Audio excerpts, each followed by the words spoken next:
Hello again, everybody. This is John and Glenn with BestPriceNutrition.com.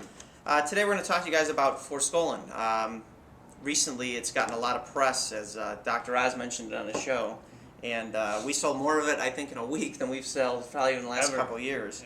Yeah. Initially, when we would see, or also it's known as Coles Forskolin, we would see it in ephedra products that used to be out. People would put it in there to help with lowering blood pressure. Yeah, it's been used for years as for high blood pressure. It does relax the blood vessels, so it was in those products because those products tend to increase blood pressure, and this sort of counterbalanced it out. Yeah, and the ephedra products, it would actually produce, your heart would actually beat more powerfully, and it would widen the arteries, so you get less peripheral resistance, and so hence, yeah, that's where you get the lower blood pressure. Also, it's been used for people with chest pains, angina. It's also a natural tanning aid. People take it and they notice that their skin color does become darker. Honestly, I've done some research and they don't really know why that happens.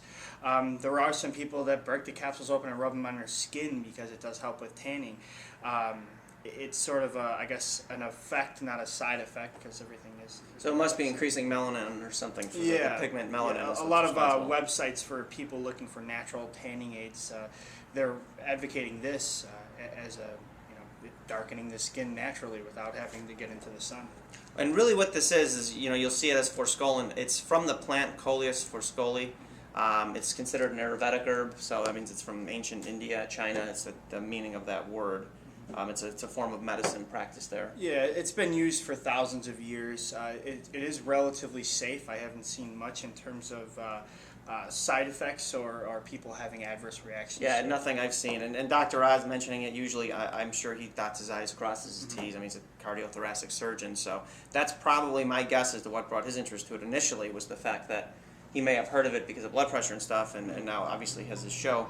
And what he talked about specifically is reducing cellulite and decreasing body fat. So, that's... Yeah, I guess I've done some research and I haven't seen much in terms of decreasing cellulite because of I guess it's pretty hard to say you can spot reduce somewhere, but there is a lot of research on it in terms of increasing fat burning or lipolysis.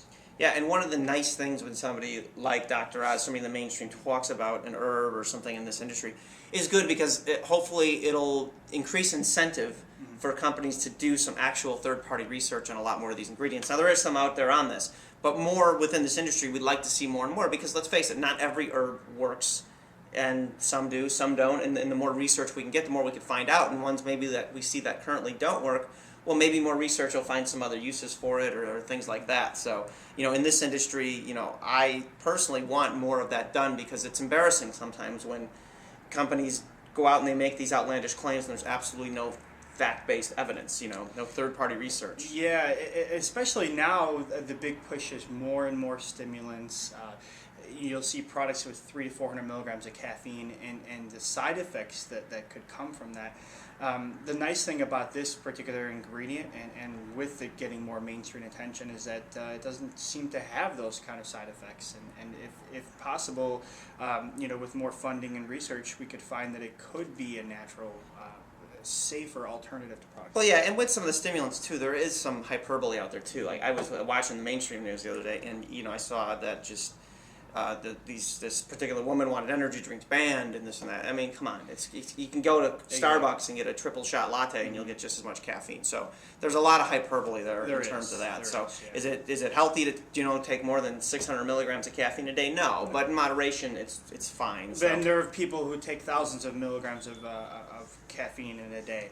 I've seen some recommendations of something like 1,000 milligrams at a time. So, I wouldn't recommend it. I wouldn't recommend it. Definitely not. But there are people who do it. It's just some of the effects are a little exaggerated, and we'll let people make their own decisions, and it's easier to make decisions if we get more of this research out there. So that's one of the bright spots that gets shed on when somebody like Dr. Oz talks about it. Now, real quick, a few different forms that you could find this product in is some people use drops of it to help treat glaucoma. We've seen people say that they've done that, and some people actually inhale the powder for asthma. Now, I couldn't find any empirical evidence that does in fact help with asthma by inhaling it. I don't know if you were able to find anything. I haven't. No, I haven't seen that at all. But mainly right now is people are buying it in the capsule form. And with an herb, what you're going to look for is you look for an extract, and you want to find the percentage of active ingredient. So this is the Coleus Forskolin plant, and the active ingredient is Forskolin. So this is a 10% extract from Life Extension. So it's 100 milligrams, 10%, so you get 10 milligrams of Forskolin. On here, the recommended dosage, they're saying to take 1 capsule daily. I didn't find much in terms of recommendations from Dr. Oz as far as how much. Did you see? I haven't seen from him a recommendation. I have seen over the years people recommend anywhere from, let's say, 20 to 40 milligrams per day over a course of 8 to 12 weeks. So something like this, I always say, follow the recommendations in the bottle.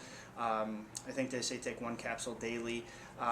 And sort of assess your tolerance to it, but you could probably go, this being a 60 capsule bottle, you could probably go 2 per day. Yeah, and the half-life of it too, you'd probably want to split your dosage, take 1 in the morning, 1 in the afternoon, especially if it's, you're taking it maybe for blood pressure as well, so, or now, cellulitis. Yeah, and it's not stimulating, so it's not something that, The opposite, actually, it'll calm you down, and that's why it was in the ephedra products before, because it would kind of counteract the effect of the ephedra in terms of, being dilating blood vessels and lowering blood pressure and kind of help relax you. So, yeah, so you could take it later in the day and not have to worry about it interfering with your sleep at all. So right now, that's what we know about this product. If more research comes out, we'll be more than happy to do a follow-up video on it. But we wanted to get this out there quick because of the popularity of it that's exploded. So hopefully we can shed a little bit of light on that. If you guys have any questions, please feel free to go ahead and post them in the comments section of the video or in our blog. We're more than happy to answer them. Thank you.